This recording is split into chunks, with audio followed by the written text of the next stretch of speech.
Yes, bakunzi ba Kiyago Media TV turi kumwe numwe yatubwiye ko ari umwishwa wa Vichou. Turabesha umwishwa wa Vichou. Ego urifuza nawe kuzogera kure nka Vichou cyane gose. Umubwiki Vichou kuri no mbonesha kure Kiyago Media TV yabagende yani Gitega mu rumuri rw'amahoro. Jewe cyo namubwira nuko natwe dufata ngo turabana nk'abandi kuko tugenda no mugabo kutabona neza.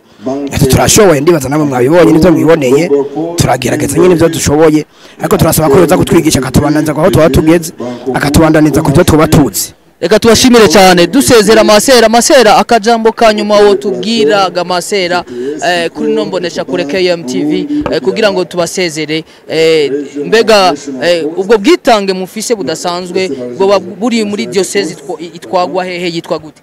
Ubu bwitange budasanzwe tubukesha diocese nkuru ya Gitega isanzwe ariyo ifasha ari no shuri ndetse ni nayo yarishinze gigisha abana bagendana ubumuga bwo kutabona ariko hariho nibindi bigo bitari bike muri diocese ya Gitega vyigisha abana bafise ubundi bumuga butandukanye.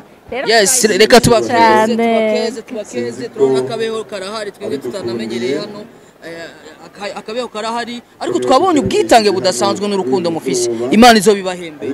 Ego murakoze. Na cyane ko mutibagiyeho umugambi wa nyene cyubahiro mukuru w'igihugu cyacu cy'u Burundi Evariste Ndayishimiye ko twese turi kumwe bigiziki birashoboka twabonye muri kuri scene bafatanya amaboko bose nibigeze batandukana kugira nibagoye hasi n'urukundo rudasanzwe mwagumye mwerekana. Turafise n'undi mumenyesha makuru dufise Bujumbura mwareze. Ego turamufise yitwa Nshemezimana Emerine n'umujournaliste yarahejeje kaminuza yeje journalisme nawe nyine agendana ubumuga bwo kutabona. Ego cyane nabivuze mu Kirundi ngira kitaryoshe mu mbabarire Kirundi kiragoye cyane navuze ngo ni mumyi ariko nibiryoshe bakunzi ba Kiyago Media TV mu kinyabufura dukoresha kuvuga ati abana bagendana ubumuga bwo kutagira iki bwo kutabona ndibaza mbona bivuze neza. Yego cyane murakoze. Bye mwari kumwe na Chris Miguel kuri microphone za KMTV cyangwa Kiyago Media TV niduhengeshanya gushika ahantu hose ko harabera ibirori vyerekana ishusho nziza y'igihugu cyacu cy'u Burundi na cyane ko ariyo vision yacu ko ari cyo gicapo dufise nka Kiyago Media TV aho duhereza abene gihugu bose mu butandukane bwabo tukabahereza ijambo bakatubwira ucyo biyumvira na cyane mu iterambere ry'igihugu kuko twese turi kumwe birashoboka naho ubutaha mwari kumwe na Monsieur Too Much kuri microphone za KMTV. Ciao masera bye tuzosubira tuzobashika muzoduha karibu. Ego tuzobaha karibu. Iki televiziyo yabahaye ino microphone je ndashimiye televiziyo yaduhaye iyi microphone.